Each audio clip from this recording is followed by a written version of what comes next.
সম্মানিত ভিউয়ার্স, আসসালামু আলাইকুম। বন্ধুরা, আজকের এই ভিডিওটা কিন্তু অনেক গুরুত্বপূর্ণ। কেননা আমরা যারা মুরগি পালন করে থাকি অথবা কোয়েল পাখি পালন করি, তো তাদের ক্ষেত্রে আমরা কিন্তু একটা রোগের সম্মুখীন হয়ে থাকি, সেটা হচ্ছে ঠান্ডা। তো আসলে ঠান্ডা কিন্তু আমাদের খামারি ভাইয়াদের কিন্তু একটা প্রধান শত্রু বলতে পারেন। তো এই ঠান্ডাটা হইলে কিন্তু এই ঠান্ডার থেকেই আমাদের মুরগিগুলো বিভিন্ন রোগে আক্রান্ত হয়ে যায়। তো আমাদেরকে প্রথম লক্ষ্য করতে হবে যাতে আমাদের মুরগিগুলো কখনোই ঠান্ডা না লাগে। তো যদিও লেগে যায় তো সেক্ষেত্রে আমরা সেম একটা কমন একটা ওষুধ রয়েছে, তো এই ওষুধ দিয়ে আমরা চেষ্টা করব এবং আশা করছি এই একটা ওষুধে আপনাদের মুরগি সুস্থ হয়ে যাবে। তো প্রিয় বন্ধুরা, তো বিশেষ কথা হচ্ছে যে আমাদের মুরগি যখন ঠান্ডায় পড়ে যায় বা ঠান্ডার যে লক্ষণ দেখা দেয়, তো সেটা আমরা সবাই জানি যে মুরগিগুলো কিন্তু ঝিমাতে থাকে অথবা শরীরে জ্বর থাকে এবং হাঁচি কাশি আসে। তো মুরগিগুলো ঝিমায়, খেতে চায় না এবং খাওয়ার প্রতি প্রচুর পরিমাণ অনীহা হয় এবং মুরগিগুলো শুকিয়ে যায়।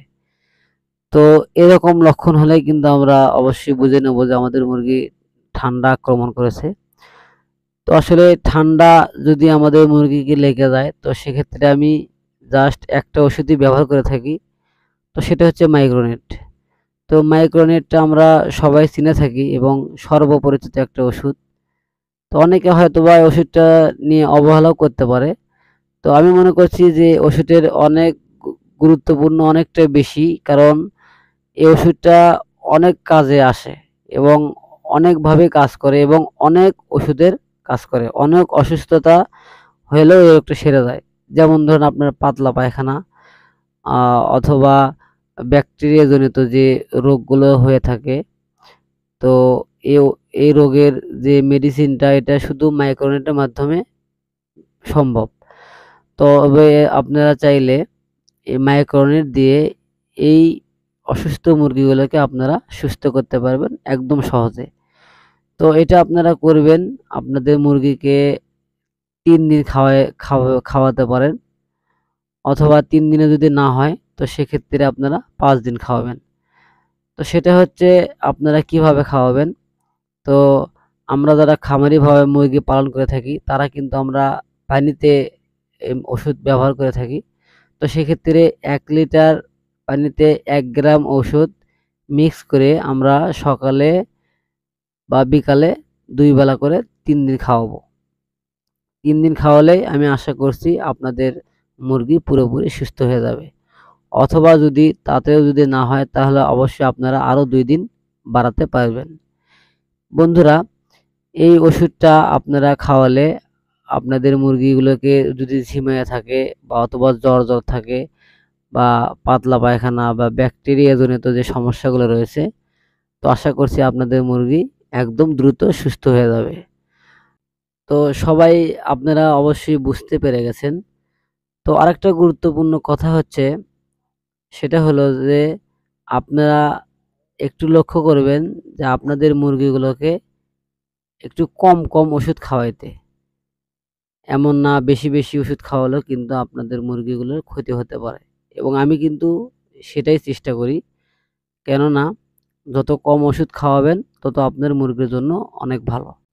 কেননা যত কম ওষুধ আপনাদের মুরগিকে খাওয়াবেন তত আপনাদের মুরগির প্রতিরোধ ক্ষমতা বেশি থাকবে এবং বেশি ওষুধ খাওয়ালে অবশ্যই মুরগিগুলো কিন্তু দুর্বল হয়ে যায় এবং ওজনে কম আসে এবং অনেক ক্ষতির সম্মুখীন হয়।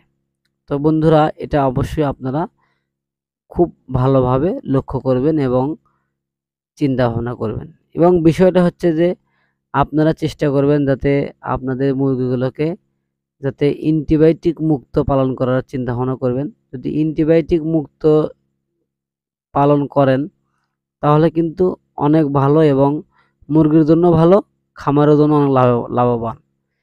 কিন্তু যদি অ্যান্টিবায়োটিকটা ব্যবহার করে থাকেন তাহলে দেখা যাচ্ছে যে আপনাদের মুরগি কিন্তু ওই অ্যান্টিবায়োটিকের যে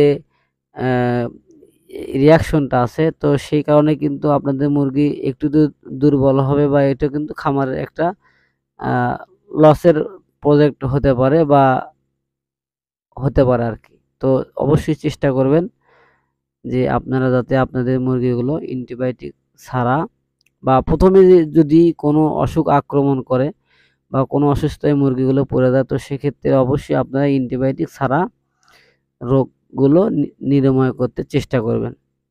তো আশা করছি তাতেও যদি না হয়, তো সেক্ষেত্রে আপনারা অবশ্যই বাধ্যতামূলক অ্যান্টিবায়োটিক ব্যবহার করবেন, কিন্তু আগে চেষ্টা করবেন না করার। তো বন্ধুরা অবশ্যই ভিডিওটি বুঝতে পেরে গেছেন। তো আশা করছি এই নিয়মেই ঠান্ডা অবশ্যই আপনাদের খামার থেকে মুক্ত করা সম্ভব এবং এভাবে করলে মুরগি সুস্থ থাকবে, ভালো থাকবে।